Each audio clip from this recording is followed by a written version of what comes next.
हाँ भाई, कैसे हो आप सब बढ़िया सबके जीवन में। तो टॉपिक है अपना वही प्यारा सा रेस्पिरेशन। प्लांट में आप रेस्पिरेशन अपन लोग पढ़ रहे थे। आज ग्लाइकोलाइसिस देखेंगे अपन, लेकिन मैं सोच रहा हूँ कि ग्लाइकोलाइसिस अपन देखें उससे पहले तुम थोड़ा सा कोशिश करो कि एनसीईआरटी समझ भी पाए अपन। मैं एनसीईआरटी पढ़ते चलूंगा, हर एक लाइन जो स्टार्टिंग है ग्लाइकोलाइसिस की या फिर जो स्टार्टिंग के 2 पेज है एनसीईआरटी के, आप सुनने की कोशिश करना। चलिए, रेस्पिरेशन होता क्या था? क्या अपन इसमें ऑक्सीडेशन करते थे फूड का? हाँ जी। क्यों करते थे ऑक्सीडेशन? ताकि एनर्जी प्रोड्यूस हो सके। अरे भाई साहब, आप लोग यही तो करते थे कि C6H12O6 जो आपके पास ग्लूकोज होता था, उसको आप लोग ऑक्सीडाइज करते थे। किस में? CO2 और साथ साथ कौन? एनर्जी।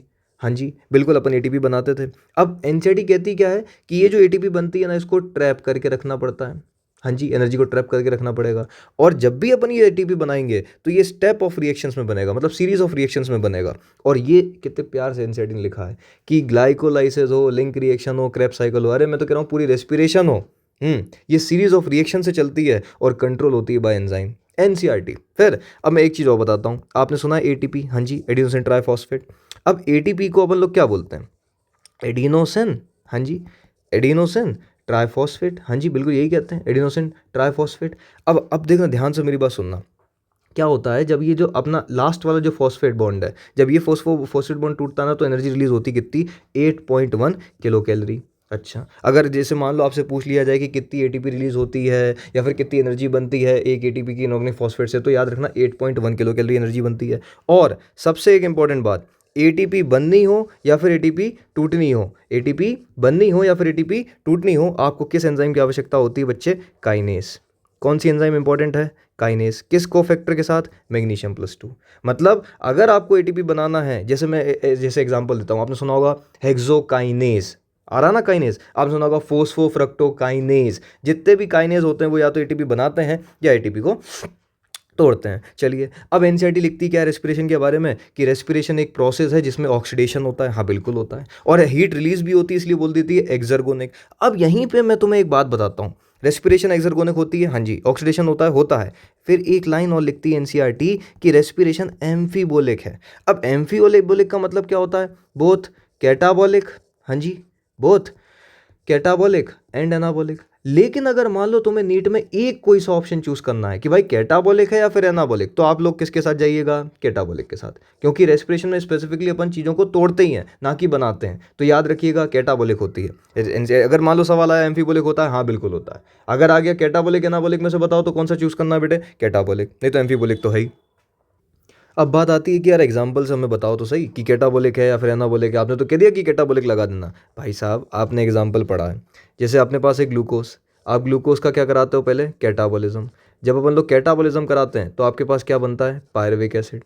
और इस पायरुविक एसिड के अगर आपने एनाबोलिज्म करा दिया तो आपके पास कौन सा अमाइड एसिड बन जाता था? याद करो, एलिनीन। अरे NH2 ग्रुप जोड़ देते थे, एलिनीन अमाइड एसिड बन जाता था। अरे यही नहीं, और सुनो, एक और एग्जांपल मैं तुम्हें देता हूँ, आपने पढ़ा भी है कि जो आपके पास ग्लूकोज होता है, ग्लूकोज का पहले आप कराते हो कैटाबोलिज्म। कैटाबोलिज्म कराते हो तो बनता कौन है? सक्सिनाइल कोएंजाइम है। इस सब का नाम सुना होगा आपने। जैसे ही आप ग्लूकोज को कैटाबोलिज्म कराओगे, सक्सिनाइल कोएंजाइम में बनेगा। और सक्सिनाइल कोएंजाइम में का अगर आपने करा दिया एनाबोलिज्म, क्या करा दिया बच्चे? एनाबोलिज्म, तो आपके पास बन जाता है क्लोरोफिल प्लांट में और हीमोग्लोबिन अपनी बॉडी के अंदर। तो भाई साहब, कैटाबोलिज्म भी हो गया, एनाबोलिज्म भी हो गया। अब यही नहीं, एक मिनट, एक देखो, तो मैं एनसीईआरटी की लाइन भी दिखाता हूँ। इसने कितने प्यार से लिखा है। वो टॉपिक खोलो, do plants breathe. Do plants breathe के ऊपर की जो 2 लाइनें लिखी हुई हैं उसके ऊपर तुम्हें मिलेगा कि ये जो इंटरमीडिएट बन रहा है ना, सक्सिनाइल कोएंजाइम है। हाँ, ये जो आपके पास बीच में इंटरमीडिएट बना है, ये इंटरमीडिएट क्या प्रोवाइड कर देगा? Carbon skeleton. कार्बन स्केलेटन किसको प्रोवाइड कर देगा? ताकि जो नया कंपाउंड आप बना रहे हो ना, उसमें जो कार्बन का स्केलेटन प्रोवाइड करेगा वो कौन करेगा? Intermediate compound. और यहाँ पे कौन इंटरमीडिएट? सक्सिनाइल कोएंजाइम है। तो भाई साहब, अगर पूछ ले कि आपके पास रेस्पिरेशन कैटाबोलिक है एनाबोलिक, तो कैटाबोलिक के साथ प्रेफरेंस देना। अगर नहीं लिखा कैटाबोलिक एनाबोलिक एम्फीबोलिक है तो लगाओ ना भाई एम्फीबोलिक, ज़्यादा दिमाग ही नहीं लगाना। अच्छा, अब एक और चीज़ मैं तुम्हें बताता हूँ कि एक होता है भाई साहब रेस्पिरेशन एरोबिक वाला, एक होता है एनारोबिक वाला। हाँ, ये तो हमें पता है भैया। एनसीईआरटी क्या कहती है कि आप जब एरोबिक रेस्पिरेशन करते हो तो ग्लूकोज को अपन ऑक्सीजन की प्रेजेंस में तोड़ते हैं, थोड़ा पानी भी 6 मोल पानी के भी लग जाते हैं, तो आपके पास CO2 पानी और साथ में कौन बनता है? 686 किलो कैलोरी हीट। अब वहाँ पे भी एनसीईआरटी ने लिखा है 36 या फिर 38। भाई कितनी एटीपी मान के चलना है? एनसीईआरटी ने किसको प्रेफरेंस दिया? 38 को। तो तुम भी किसको दोगे? 38 एटीपी। समझ गए? अच्छा, अब आओ अपनी मेन प्रोसेस जिसका नाम है ग्लाइकोलाइसिस। अब ध्यान से सुनना, पूरी एनसीईआरटी बेस्ड है। एनसीईआरटी की जो लाइंस अच्छी अच्छी हैं वो भी तुम्हें समझ में आ जाएंगी। चलिए, तो टॉपिक है अपना क्या, मेन ग्लाइकोलाइसिस। ये तो मैंने बस वो फ्रेमवर्क बना दिया ताकि तुम्हें समझ में आ जाए। चलिए, अब ग्लाइकोलाइसिस का मतलब क्या होता है। ग्लाइको इस एनसीईआरटी कहती क्या है, ग्रीक पुरानी लैंग्वेज में ग्लाइकोस को बोलते थे शुगर, हाउ, और लाइसिस मतलब होता है स्प्लिटिंग या फिर ब्रेक डाउन। हाँ जी, तो शुगर को अपन को ब्रेक करना है और ऐसी सीरीज ऑफ रिएक्शन से ब्रेक करना है कि कोई भी एटीपी वेस्ट ना चली जाए। अच्छा, वैसे तो एटीपी बहुत वेस्ट हो जाती है, जब मैं एफिशिएंसी बताऊंगा ना तो वो लेस देन 50% आती है एफिशिएंसी। अच्छा, और किसने डिस्कवर्ड किया, जैसे आपने पढ़ा होगा ग्लाइकोलाइसिस को और क्या कहते हैं, ईएमपी पाथवे, और क्या कह सकते हैं, ट्रायोसिस पाथवे। अच्छा भाई साहब, ईएमपी पाथवे क्यों कहते हैं, क्योंकि साइंटिस्ट थे तीन, एम्बिडन, मियर्स और प्रनास। अच्छा, ये ईएमपी ये साइंटिस्ट के नाम थे, उसकी उस पर ये बेस्ड है। अब मेरे को पढ़ाना क्या है, पूरी प्रोसेस में अपन करेंगे क्या स्टार्ट, एक मॉलिक्यूल ग्लूकोज का लेंगे और उससे कितने मॉलिक्यूल पायरुविक एसिड के बना देंगे, पायरुविक एसिड से। मतलब एक मॉलिक्यूल ग्लूकोज का लेके दो पायरुविक एसिड में जब कन्वर्जन करेंगे तो ग्लूकोज टूटेगा और इस प्रोसेस को क्या बोलेंगे बच्चे, ग्लाइकोलाइसिस। और एनसीईआरटी कहती क्या है, ये पार्शियल ऑक्सीडेशन है या फिर कंप्लीट पार्शियल ऑक्सीडेशन। और मैं तुमसे बोल रहा हूँ ये कॉमन पाथवे होता है for aerobic and anaerobic respiration. मतलब तुम्हें अगर एरोबिक में जाना है या एनारोबिक में जाना है आपको ग्लाइकोलाइसिस करानी पड़ेगी, सिंपल। और एक और लाइन सुनो एनसीईआरटी की, उसने बोल तो दिया कॉमन पाथवे होता है एरोबिक एनारोबिक दोनों के लिए, लेकिन एनसीईआरटी लिखा भी है कि भाई साहब एनारोबिक रेस्पिरेशन में ये सिर्फ एकमात्र प्रोसेस है जो होती है रेस्पिरेशन में। एनारोबिक रेस्पिरेशन में, अरे भाई साहब रेस्पिरेशन जब एनारोबिक कराओगे तो सिर्फ ग्लाइकोलाइसिस ही होगी, वहाँ कोई electron transport chain, Krebs cycle, link reaction ये सब कुछ नहीं होता। पढ़ना एनसीईआरटी मिल जाएगा। फिर हाँ, अब एक और चीज़, इतनी बातें तो मैंने बता दी, होती कहाँ पे ये, ऑकर इन साइटोप्लाज्म। चाहे प्रोकैरियोट हो या फिर यूकैरियोट हो, उन सब के साइटोप्लाज्म में कौन सी प्रोसेस चलेगी बच्चे, ग्लाइकोलाइसिस। अच्छा, अब एक और चीज़ मैं एक एक एक पता, एक बड़ा ही ये अजीब सी एक चीज़ है। मैं जब भी किसी से, जैसे मैं क्लास में पढ़ाता हूँ, मैं जब भी किसी से पूछता हूँ ना कि what is the meaning of SLP, मुझे पता दो चीज़ें मिलती हैं आंसर में, कि डायरेक्ट मिल जाती है एटीपी। एक तो डायरेक्ट मुझे ये आंसर मिलता है कि डायरेक्ट एटीपी मिल जाती है सर, उसको बोल देते हैं एसएलपी। देखो क्या होता है ना, एसएलपी नहीं तो दूसरे बच्चे क्या बोलते हैं, इसका फुल फॉर्म बोल देते हैं सबस्ट्रेट लेवल फोस्फोराइलेशन। अरे भाई साहब वो तो मुझे भी मालूम है, आपको भी पता है डायरेक्ट एटीपी मिलती है, लेकिन स्पेसिफिक जाओ ना। स्पेसिफिक क्या है कि अपन लोग किसका एटीपी, मतलब फॉर्मेशन कर रहे हैं किसका, एटीपी का। जब अपन फॉर्मेशन कर रहे हैं एटीपी का तो इसमें ईटीएस नहीं आता है। अच्छा, विदाउट यूजिंग वॉट, ईटीएस, मतलब यहाँ पे एनएडीएच, एफ की बात नहीं होगी, उनसे एटीपी नहीं बना रहे हैं हम, डायरेक्ट गेन करते हैं, बिल्कुल करते हैं, लेकिन भाई साहब बोलना कि भाई फॉर्मेशन कर रहे हैं एटीपी का विदाउट यूजिंग ईटीएस। अच्छा, फिर एनसीईआरटी एक और चीज़ लिखती है इसी इसी में, तो इसी में तुम्हें मिलेगा कि ये जो प्रोसेस होती है वो इंडिपेंडेंट होती है ऑक्सीजन के। अच्छा, मतलब ऑक्सीजन हो या ना हो ये प्रोसेस चलेगी। अरे तभी तो एरोबिक एनारोबिक दोनों में चल रही बेटे। तो ना ही इस प्रोसेस में ऑक्सीजन यूज़ होता है, ना ही CO2 रिलीज होता है, मतलब ना ही डीकार्बोक्सिलेशन होता है, ना ही आपके पास ऑक्सीडेशन मतलब यूज़ होगा। बस याद रखिएगा ये बातें। फिर अब मैं तुम्हें एक चीज़ और बताता हूँ। मैं इसको ग्लाइकोलाइसिस को दो पार्ट में पढ़ाता हूँ, ध्यान से सुनना। ग्लाइकोलाइसिस दो पार्ट में कैसा, एक में अपन करेंगे ग्लूकोज को एक्टिवेट, तो मैंने बोल दिया ग्लूकोज एक्टिवेशन फेज। दूसरे में अपन लोग करेंगे एनर्जी प्रोड्यूस। अच्छा, पहले अपन एनर्जी देंगे इसलिए बोला एनर्जी कंज्यूमिंग फेज, दूसरे में उससे एनर्जी निकालेंगे तो अपन ने बोला पे ऑफ फेज। अच्छा, इतनी बात समझ आई। अब एक और सवाल, प्लांट्स में जो आपके पास मेन कार्बोहाइड्रेट होता है वो होता है सुक्रोज। आपने सुना होगा सुक्रोज के फॉर्म में फ्लोएम ट्रांसपोर्ट करता है। अब सुक्रोज को तोड़ने के लिए एंजाइम आती है इन्वर्टेज, पढ़ा होगा आपने, जो किस में कन्वर्ट करती है, ग्लूकोज प्लस फ्रक्टोज। ये तो सुन रखा होगा ना भैया, हाँ जी। और दूसरी चीज़ प्लांट क्या स्टोर करता है बच्चे, स्टार्च, याद है। और स्टार्च जब टूटेगा तो आपके पास क्या बन जाएगा, ग्लूकोज। तो याद रखिएगा प्लांट में भी अपन जब रेस्पिरेशन, अभी मैं आगे बताऊंगा जब पूरी इसकी साइकिल या फिर पाथवे, तो याद रखना प्लांट में सुक्रोज मिलेगा या तो आपको, मतलब सुक्रोज तो मिलेगा ही, सुक्रोज टूटेगा ग्लूकोज प्लस फ्रक्टोज में, तो या तो ग्लूकोज से स्टार्टिंग होगी या फिर किससे स्टार्टिंग होगी, फ्रक्टोज से। अब सुनो मेरी मेन बात, ये सब तो हो गई बातचीत।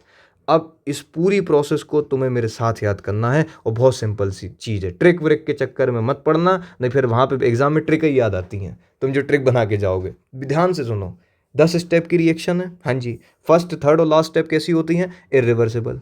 और ये मैं बताऊंगा ये कंट्रोल होती हैं बाय एलोस्टेरिक एंजाइम। अच्छा, क्या बोल दिया, कुछ नहीं बोला, सुनो मेरी बात ध्यान से। चलिए, आपके पास स्टार्टिंग में एक मॉलिक्यूल है ग्लूकोज का, कितने मॉलिक्यूल है बच्चे, एक मॉलिक्यूल।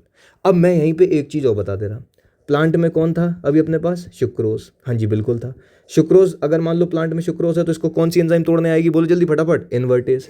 अगर इन्वर्टेज ने तोड़ा तो क्या वो ग्लूकोज बना देगा? हाँ बिल्कुल बना देगा। नहीं तो वो क्या बनाएगा बच्चे? फ्रक्टोज। या तो ग्लूकोज बनाएगा या फिर क्या बनाएगा? फ्रक्टोज। अब अगर फ्रक्टोज को, ध्यान सुनना, अब अगर फ्रक्टोज को अपन चाहते हैं कि ये यूज हो एज अ एनर्जी सबस्ट्रेट या फिर आप ऐसा कह लो रेस्पिरेटरी सबस्ट्रेट, तो ऐसी कंडीशन में क्या होता है? फ्रक्टोज को कन्वर्ट किया जाता है फ्रक्टोज 6 फॉस्फेट में। कौन करता है? Same hexokinase. कौन सी एंजाइम करती है बच्चे? हेक्सोकाइनेज। और कैसे करेगी? एक एटीपी कंज्यूम करके। एक एटीपी लगेगा, एडीपी प्लस इनऑर्गेनिक फॉस्फेट। किया कुछ नहीं है, फ्रक्टोज में 6th कार्बन पे क्या लगा दिया? फॉस्फेट। समझ आई मेरी बात? तो अब सवाल क्या बनेगा? ये तो मैंने समझा दिया। सवाल क्या बनेगा कि अगर फ्रक्टोज आपके पास सबस्ट्रेट है तो कितनी स्टेप लगेंगी? अरे 9 स्टेप लगेंगी ना। ये वाली तो गायब हो गई ऊपर वाली। सोचो मैं क्या बोल रहा हूँ, समझ आ रहा है मेरी बात? चलिए तो अब मेरी बात ध्यान सुनना। अब वापस अपन आते हैं अपनी ग्लाइकोलाइसिस पे। तो सबसे पहले मेरे पास एक मॉलिक्यूल था ग्लूकोज का, बिल्कुल था। मैंने एक मॉलिक्यूल ग्लूकोज को यूज़ किया, उसको ऑक्सीडाइज कराया। हाँ जी, अपन जैसे ही अपन यूज़ करेंगे तो सबसे पहली एंजाइम आपके पास आएगी जिसका नाम क्या होता है बच्चों? हेक्सोकाइनेज। ठीक है। अब पूछा क्या जाएगा हेक्सोकाइनेज के लिए कोफैक्टर कौन होता है? मैग्नीशियम +2। मैंने मैग्नीज लिखा या फिर मैग्नीशियम? मैग्नीशियम +2। चलिए मैग्नीशियम +2 आपके पास आया और इसने क्या कर दिया? एटीपी कंज्यूम करी। चलिए एटीपी भी कंज्यूम करा दी और आपके पास क्या बन गया? ADP plus inorganic phosphate. हमने किया कुछ नहीं, यहाँ से जो फॉस्फेट निकला ना उसे ग्लूकोज के 6th कार्बन पे लगा दिया। हाँ जी, ग्लूकोज के 6th कार्बन पे आपने क्या लगा दिया? फॉस्फेट। क्या बन गया तुम्हारे पास? Glucose 6 phosphate. कितने मॉलिक्यूल बने होंगे? अरे जब स्टार्टिंग 1 मॉलिक्यूल से करी है तो लास्ट में भी तो 1 ही मॉलिक्यूल बचेंगे ना भैया। चलिए एक मॉलिक्यूल आपके पास किसका बन गया? Glucose 6 phosphate. तो एक मॉलिक्यूल बन गया किसका आपके पास? ग्लूकोज 6 फॉस्फेट का। अब जैसे ही ग्लूकोज 6 फॉस्फेट आपके पास तैयार हुआ, अब आपके पास मेन आया दूसरा एंजाइम जिसका नाम है आइसोमरेज। ये क्या करेगा? आइसोमर बनाएगा। कुछ नहीं करेगा, अरे आइसोमर बनाना है भाई। ग्लूकोज 6 फॉस्फेट है, हाँ जी। ग्लूकोज में कौन सा ग्रुप होता है? एल्डिहाइड। फ्रक्टोज में कौन सा होता है? कीटोन। अरे सेम करा, बस अपन ने आइसोमर बना दिया। एल्डिहाइड को किस में कन्वर्ट कर दिया? कीटोन में। 6 कार्बन का कंपाउंड होगा, बिल्कुल होगा। ये भैया वैसे लिखने की आवश्यकता तो नहीं है ना, ग्लूकोज 6 कार्बन से स्टार्टिंग हुई है तो 6 कार्बन ही रहेगा। Fructose 6 phosphate. अब फ्रक्टोज 6 फॉस्फेट ये कितने मॉलिक्यूल बने बच्चे?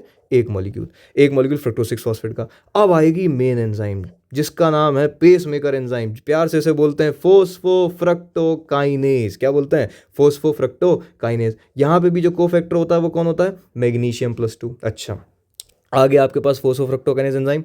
कोफैक्टर कौन लेके आया? मैग्नीशियम +2। अब इसने फिर से एटीपी कंज्यूम कर दी और जैसे ही एटीपी कंज्यूम हुई आपके पास बना एडीपी प्लस इनऑर्गेनिक फॉस्फेट। तो किया कुछ नहीं, ये जो इनऑर्गेनिक फॉस्फेट निकला ना, ये पहले 6th पे फॉस्फेट था, अब 1st पे भी लगा दो। मतलब फ्रक्टोज में पहले कार्बन पे भी और 6ठे कार्बन पे भी कौन आ गया? फॉस्फेट। तो अपन ने बोला क्या? Fructose 1,6 bi phosphate. कितने कार्बन है बच्चे? 6 कार्बन। चलो 6 कार्बन तक अपनी बातचीत अभी तक क्लियर होती जा रही होगी। अब आती है मेन बात। अब एक एंजाइम आता है जिसका नाम है एल्डोलेज। क्या नाम है? एल्डोलेज। अब जैसे ही ये एल्डोलेज एंजाइम आई ना, इसने एल्डोलेज ने कुछ नहीं किया। अभी तक 6 कार्बन की बातचीत चल रही थी, हाँ जी। अब 6 कार्बन की बातचीत को इसने कर दिया कन्वर्ट 2-3 कार्बन के मॉलिक्यूल्स में। अच्छा, मतलब एक मॉलिक्यूल आपके पास बना डायहेप का। डायहेप आपको क्या बोलते हो? Dihydroxy acetone phosphate. हाँ जी, और इसको अपन लोग क्या बोलते हैं? ग्लिसरेल्डिहाइड 3 फॉस्फेट, जैसे अपन फोस्फोग्लिसरेल्डिहाइड भी कह देते हैं। ये तो मालूम है ना। अब ध्यान से सुनना, यहीं पे बच्चा कंफ्यूज होता है। आपने किया क्या? एल्डोलेज एंजाइम डाली। एल्डोलेज एंजाइम ने किया क्या? आपके पास पीजीएल बना दिया, 1 मॉलिक्यूल डायहेप का बना दिया। हाँ जी। अब ध्यान से सुनना, तुमने थोड़ी बहुत तो केमिस्ट्री पढ़ी होगी। अब जब आपने थोड़ी बहुत केमिस्ट्री पढ़ी होगी ना, तो उस केमिस्ट्री में सबसे इंपॉर्टेंट बात तो यही थी कि एक होता है ऑक्सीडेशन वाली प्रोसेस। हाँ जी, यहाँ पे है एक एल्डिहाइड ग्रुप और यहाँ पे है एक एसीटोन कीटोन ग्रुप। अब तुम बताओ मैं किसको ऑक्सीडाइज करूँ कि मुझे एसिड मिल जाए, क्योंकि मुझे यहाँ पे आखिरी में बनाना क्या है? फोस्फोग्लिसरिक एसिड। अगर मैंने एल्डिहाइड को ऑक्सीडाइज कराया, हाँ, अगर मैंने एल्डिहाइड को ऑक्सीडाइज कराया तो आपके पास क्या एसिड बन जाएगा? लेकिन कीटोन को ऑक्सीडाइज करने से एसिड नहीं बनता। तो यहाँ पे एक और एंजाइम लग जाती है जिसका नाम क्या होता है? आइसोमरेज। क्या नाम है? आइसोमरेज। वो आइसोमरेज करेगा क्या? ये जो डायहाइड्रोक्सीटोन फोस्फेट बना है इसे किस में कन्वर्ट कर देगा? फोस्फोग्लिसरेल्डिहाइड, एल्डिहाइड में कन्वर्ट कर देगा। तो अगर तुमसे कोई पूछे कि पीजीएल बनते कितने हैं, मैं लिख दूं क्या? 2 मॉलिक्यूल बनते हैं। अरे एक तो ये बना ही और दूसरा आइसोमरेज से यहाँ से आ गया। कहो हाँ या ना। चलिए, तो आपके पास फोस्फोग्लिसरेल्डिहाइड तैयार है। हाँ जी, 2 मॉलिक्यूल तैयार हो चुके हैं फोस्फोग्लिसरेल्डिहाइड के। अब यहाँ पे एंजाइम लगेगी जिसका नाम है डीहाइड्रोजिनेस। अब ध्यान से सुनना, ये स्टेप इंपॉर्टेंट है। तो मैं नीट में मतलब नीट में यहाँ से देखना, मैं सवाल अभी फिर से बनाता हूँ एनसीईआरटी बेस्ड। आपने फोस्फोग्लिसरेल्डिहाइड लिया, हाँ जी।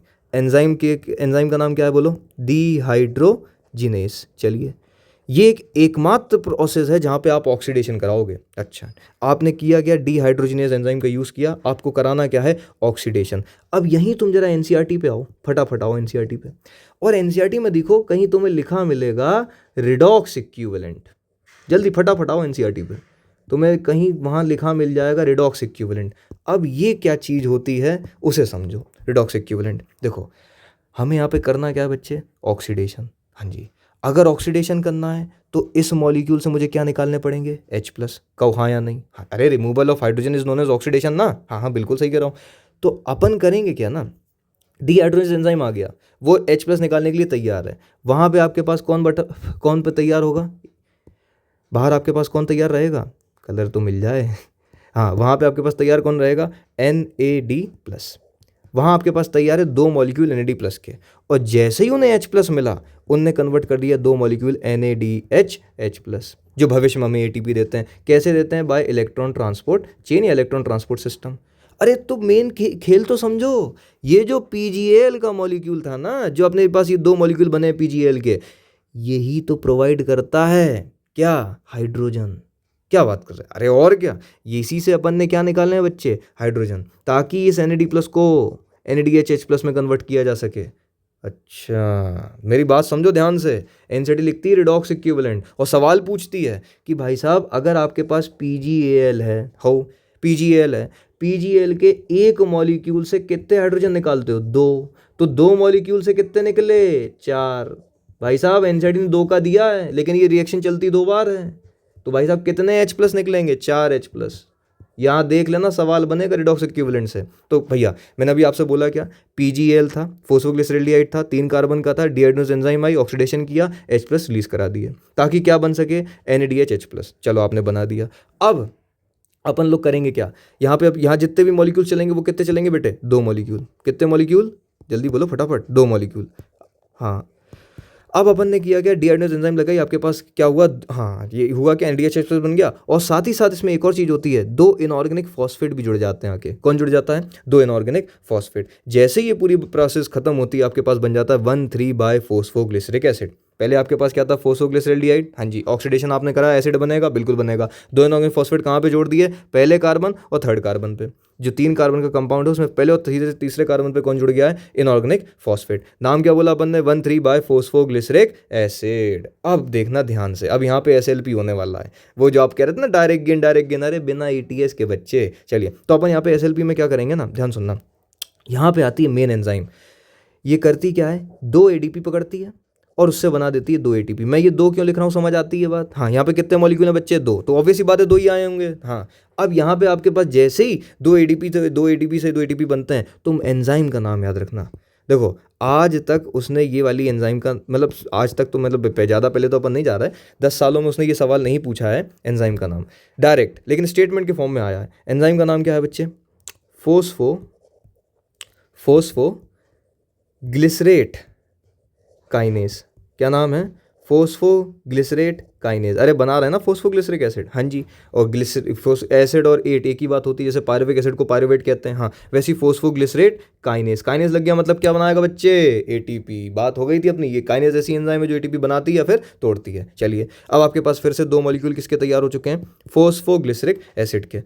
हाँ, अब ये फोस्फोग्लिसरिक एसिड देखो हुआ क्या, अपन ने फॉस्फेट निकाला है। हाँ जी, बिल्कुल निकाला है। किस कार्बन से निकाल दिया? पहले कार्बन से। किस पे बचा है? थर्ड कार्बन पे। तो अपन ने बोला क्या? 2 मॉलिक्यूल किसके बन गए? 3 फोस्फोग्लिसरिक एसिड के। ठीक है, अब यहाँ पे एंजाइम लगेगी कौन सी? म्यूटेस।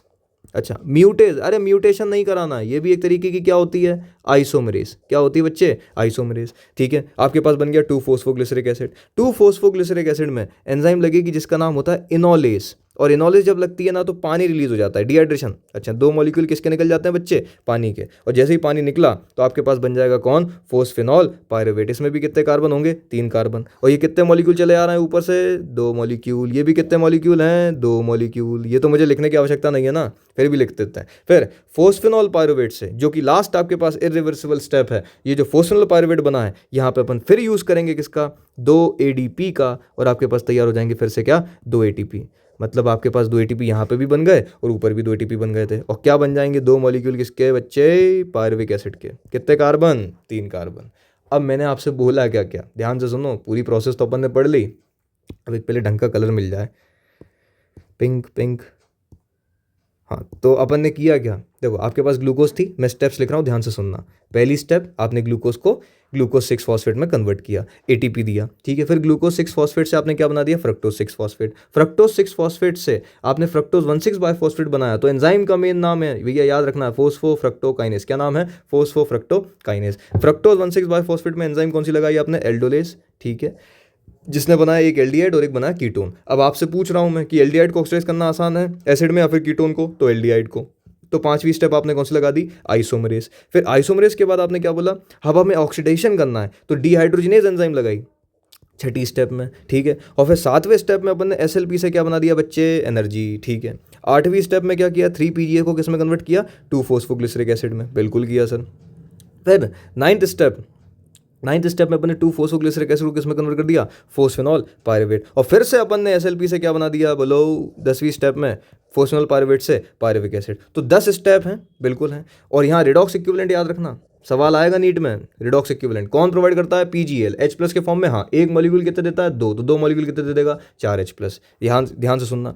अब इसकी ये मैंने समरी लिख दी नोट पॉइंट में कि भाई साहब अगर आप एक ग्लाइकोलाइसिस कराओगे, हाँ जी, तो एक ग्लाइकोलाइसिस में एक ही ऑक्सीडेशन होता है, और वो किस स्टेप में होता है, स्टेप नंबर 6। देख लो भैया स्टेप नंबर 6 कहाँ है, हाँ यहाँ पे आप ऑक्सीडेशन करा रहे हो, बिल्कुल करा रहे हैं। फिर दो ATP अपन लोग यूज़ कर देते हैं पहली और तीसरी स्टेप में, हाँ बिल्कुल, पहली और तीसरी स्टेप में अपन ATP यूज़ कर देते हैं, तभी तो NCT कहती है एनर्जी बनाने के लिए भी एनर्जी चाहिए, हाँ। और इस पूरी स्टेप में मैंने कभी भी डीकार्बोक्सिलेशन नहीं किया, मैंने कभी भी CO2 को रिलीज नहीं कराया। और अब यहाँ से आती है मेन बात कि फर्स्ट, थर्ड और लास्ट स्टेप कैसी एंजाइम, मतलब कैसी स्टेप्स होती हैं, एलोस्टेरिक एंजाइम वाली। अब ये क्या चीज़ होती है ना, उसके लिए बस तुम 5 मिनट वेट करो। पहले मैं जरा जी ATP की बैलेंसी तौर बना दूं, क्योंकि इसमें भी बड़ा कन्फ्यूजन होता है। अब ध्यान सुनना, एनर्जी अपन बात कर रहे हैं ग्लाइकोलाइसिस में, तो पहला मैं बोल रहा हूँ एरोबिक रेस्पिरेशन।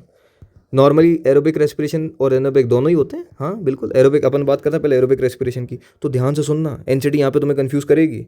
एरोबिक रेस्पिरेशन में NCT खोलो, वहाँ पे तुम्हें नीचे देखने को मिलेगा ग्लाइकोलाइसिस में ही टोटल ATP प्रोड्यूस, हाँ total ATP produce by SLP से मेरे पास कितनी ATP आई, 4, बिल्कुल आई।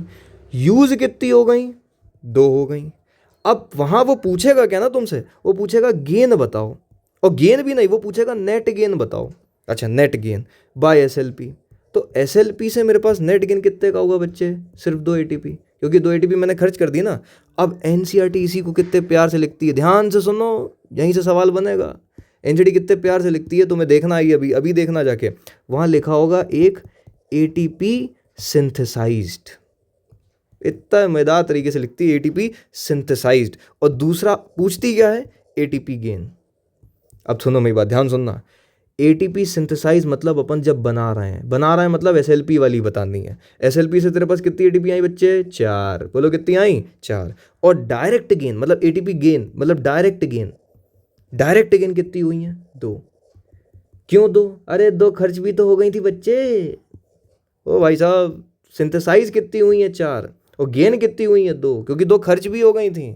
देखो जाके ऊपर स्टेप, अरे यार पहली और थर्ड स्टेप में देखो ना जी, ATP और ATP जो खर्च हुई है कि नहीं हुई है, और आखिरी में तुम्हें मिली है, हाँ समझ आती इतनी बात। हाँ चलिए, तो अगर आपसे कोई पूछ ले कि नेट गेन कितना हुआ है, तो भैया देखो अब ध्यान सुनना, ये जो अपन ने 2 NADHH+ बनाए हैं, हाँ जी, ये जब ETS में जाएंगे तो ये 2 तरीके से रिएक्शन करते हैं। या तो एक NADH आपको 2 ATP दे देता है, या फिर आपको 3 ATP दे देता है। अब वैसे तो मैं ये बता भी सकता हूँ कि वहाँ पे एक होता है ग्लिसरॉल फॉस्फेट शटल, एक होता है मैलेट एस्पार्टेट शटल। जो मैलेट एस्पार्टेट शटल होता है वो 3 ATP दिलाता है एक NADH से, और ये कितने, ये मतलब ये जो ग्लिसरॉल फॉस्फेट है वो कितनी दिलाता है, 2। तो अपने पास अगर 2 NADH बने तो 4 ATP बनेगी, 2 × 2 4, और अगर 3 है तो 6 ATP बनेंगी। हाँ जी बिल्कुल। तो तभी तो अपन बोलते हैं कि ये जो नेट गेन है या तो ये जो आपके पास नेट गेन होगा या तो 6 का होगा या फिर 8 का होगा। अच्छा मेरी बात समझे भाई साहब, यहाँ से 2 एटीपी तुम्हारे पास मिल गई, हाउ हाउ मिल गई। तो 4 + 2 कितनी, या तो 6 एटीपी का गेन होगा या फिर 8 एटीपी का गेन होगा। तभी आगे जब मैं आपके पास मतलब अभी अब जब वो लिंक रिएक्शन और क्रेब साइकिल पढ़ाऊंगा ना, तो अपन बोलेंगे या तो 36 एटीपी या फिर 38 एटीपी, लेकिन तुम्हें प्रेफरेंस किसको देना है, 38 वाले को। अच्छा, और अगर चलो ये भी लिख दिया तो ये भी सुन लो, एनरोबिक रेस्पिरेशन, यहाँ पे कोई भाई साहब इलेक्ट्रॉन ट्रांसपोर्ट चेन तो चलेगी नहीं, तो टोटल एटीपी एसएलपी ने कितनी बनाई थी, 4, यूज कितनी हो गई 2, तो नेट गेन कितने का होता है, सिर्फ 2 एटीपी, डायरेक्ट गेन जिसे कहते हैं। मेरी बात सुनो, इंपॉर्टेंट जो मैंने लाइन लिखी है ना वो ये है, एक तो सिंथेसाइज वाली और एक गेन वाली। सिंथेसाइज मतलब एसएलपी वाली कितनी बन रही है, एसएलपी से 4, लेकिन गेन कितना हो रहा है नेट 2 का, क्योंकि 2 एटीपी आपने वहां पे ऊपर लगा दी है। अब ध्यान से सुनना, आखिरी टॉपिक, बस 5 मिनट और, लास्ट टॉपिक है कंट्रोल ऑफ ग्लाइकोलाइसिस। मैं किस किस स्टेप पे ग्लाइकोलाइसिस को कंट्रोल कर सकता हूँ। एनसीडी कहती है फर्स्ट, थर्ड और 10th जो लास्ट स्टेप है उस पर अपन कंट्रोल कर सकते हैं। क्यों? क्योंकि वो इरिवर्सिबल होती हैं। ये कहना तो देखो भाई तुम 11th बोर्ड के लिए मतलब 11th के लिए तैयारी नहीं करो, नीट के लिए पढ़ रहा हो, तो भाई फर्स्ट, थर्ड और 10th स्टेप ये रिवर्सिबल होती है, मुझे भी पता, तुम्हें भी पता है। लेकिन थर्ड जो एंजाइम है फोस्फोफ्रक्टोकाइनेज एंजाइम, ये एलोस्टेरिक एंजाइम है बच्चे। स्टेप थर्ड जो है वो रेगुलेट होती है एक ऐसी एंजाइम से जिसका नाम है एलोस्टेरिक। अब एक कुछ नहीं, नाम नहीं है लल्लू लाल, नाम क्या है, फोस्फोफ्रक्टोकाइनेज। इसका नेचर कैसा होता है, एलोस्टेरिक। अब ये एलोस्टेरिक क्या होता है, ध्यान से सुनना ध्यान से, इसको और क्या बोलते हैं, पेसमेकर एंजाइम, ये तो याद रख लेना, पेसमेकर एंजाइम। अब ध्यान सुनना, तुम प्रोसेस कब कराते हो ग्लाइकोलाइसिस, जब तुम्हें एटीपी की आवश्यकता हो या फिर मन से कभी भी करा दोगे, बुद्धि का उपयोग करके बताना। जब तुम्हें भूख लगी, प्यास लगी तो आप खाना खाते हो, आपको एनर्जी की आवश्यकता है तो वो ग्लाइकोलाइसिस करेगी बॉडी और आपके पास एटीपी बनेगी। हाँ जी बिल्कुल बनेगी। तो होता क्या है ना, जब आपने बायोमोलिक्यूल पढ़ा होगा तो एक उसमें एंजाइम आया होगा, एंजाइम में आपने इनहिबिटर्स पढ़े होंगे, एक कॉम्पिटिटिव इनहिबिशन, दूसरा नॉन कॉम्पिटिटिव इनहिबिशन। ये जो एलोस्टेरिक इनहिबिटर होते हैं या एलोस्टेरिक एंजाइम इनहिबिशन होता है, ये एक नॉन कॉम्पिटिटिव इनहिबिशन होता है। होता क्या है, ध्यान से सुनना, मैंने बोला पहले केस की अपन बात कर रहे हैं जब बॉडी में एटीपी बहुत ज़्यादा है। अगर पहले से ही एटीपी बहुत ज़्यादा है ना, तो ऐसी कंडीशन में क्या होता है, ये आपके पास है एक्टिव बाइंडिंग साइट, ये तो जानते होगे आप, हाँ जी, ये एक्टिव बाइंडिंग साइट है, ये अपन ने एंजाइम बनाई, और ये आपका क्या है, सबस्ट्रेट। सबस्ट्रेट कौन होता है बच्चे यहाँ पे, फ्रक्टोज 6 फॉस्फेट। अभी ऊपर पूरी प्रोसेस पढ़ा के ही आया हूँ मैं, हाँ जी। आपके पास सबस्ट्रेट कौन सा है बच्चे, फ्रक्टोज 6 फॉस्फेट। चलिए ठीक है, आपके पास सबस्ट्रेट आ गया फ्रक्टोज 6 फॉस्फेट। अब होता क्या है, ये एंजाइम फ्रक्टोज 6 फॉस्फेट से बाइंड करती है जिससे बनता है फ्रक्टोज 1,6 बाइफॉस्फेट, हाँ जी। लेकिन जब एक्सेस एटीपी, पहले से ही एटीपी तैयार बहुत ज़्यादा है, तो क्या होता है, इस एंजाइम के पास एक साइट होती है जिसे बोलते हैं एलोस्टेरिक साइट। एक्टिव साइट के अलावा एक और साइट होती है जिसे बोलते हैं एलोस्टेरिक साइट। क्या सब एंजाइम में होती है, नहीं, ऐसा मत करना, सब एंजाइम में नहीं होता। तो होता है क्या, ये एटीपी बाइंड कर जाता है एलोस्टेरिक साइट पे, और जैसे ही एलोस्टेरिक साइट पे बाइंड करता है, ये एक्टिव साइट को टेम्पररी कुछ समय के लिए चेंज कर देगा इसका शेप, और जैसे ही शेप चेंज हुआ, क्या फ्रक्टोज 6 फॉस्फेट से बाइंड कर पाएगा, नहीं। तो अगर ये बाइंडिंग नहीं हुई तो क्या ग्लाइकोलाइसिस आगे चल पाएगी, नहीं। तो मैं बोल दूं क्या कि एटीपी जो है एक तरीके का एलोस्टेरिक इनहिबिटर है। अरे हाँ या ना बोलो भाई, ये एक तरीके का क्या है, एलोस्टेरिक इनहिबिटर। और एलोस्टेरिक इनहिबिटर जब बाइंड करता है तो वो टेम्पररी चेंज कर देता है एक्टिव साइट पे, जिससे रिएक्शन रुक जाए। हाँ बिल्कुल। अब दूसरा केस सुनो, जब एटीपी आपके पास कम है। अब जब आपके पास एटीपी कम रहेगी तो ऐसी कंडीशन में क्या होगा ना, ध्यान सुनो, ये आपके पास फिर से कौन आ गई तैयार, ये आ गई आपके पास एंजाइम, और ये इसका एलोस्टेरिक साइट, और यहाँ पे आपके पास सबस्ट्रेट।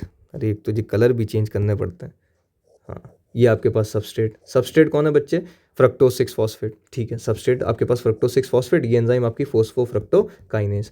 अब जब एटीपी कम है तो आप चाहेंगे ना कि ये बाइंडिंग हो, फ्रक्टोज 6 फॉस्फेट एंजाइम से जुड़े, तो ऐसी कंडीशन में क्या होता है, अब एटीपी तो मिलेगी नहीं सेल में, मिलेगा क्या, एएमपी, हाँ जी एएम, अरे वही एडिनोसिन मोनोफॉस्फेट। अब ये बाइंड कर जाएगा इस एलोस्टेरिक साइट पे, और जैसे ही ये एंजाइम पे बाइंड करेगा, ये फिर से नॉर्मल कर देगा पूरी चीज़ें, और एक्टिव साइट जो रहेगी, मेक एक्टिव साइट नॉर्मल, और जैसे ही इसने एक्टिव साइट को नॉर्मल किया, ये सबस्ट्रेट इससे बाइंड करेगा और आपके पास एनर्जी हो मतलब रिएक्शन हो जाएगी। आपके पास होता क्या था, फ्रक्टोज फोस्फोफ्रक्टोकाइनेज एंजाइम आती थी और फ्रक्टोज 6 फॉस्फेट को किस में कन्वर्ट कर देती थी, फ्रक्टोज 1,6 बाइफॉस्फेट। अरे ऊपर ही पढ़ के आए जी सब, हेलो, ये याद रखिएगा। अब इसके बाद एनसीईआरटी ने लिखा है फेट ऑफ पायरुविक एसिड।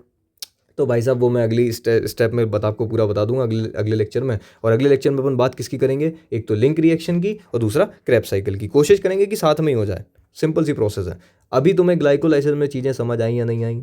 अगर आ गई तो बहुत बढ़िया, एक बार एनसीईआरटी पढ़ लेना, तुरंत के तुरंत काम हो जाएगा तुम्हारा। चलिए, thank you so much, bye bye.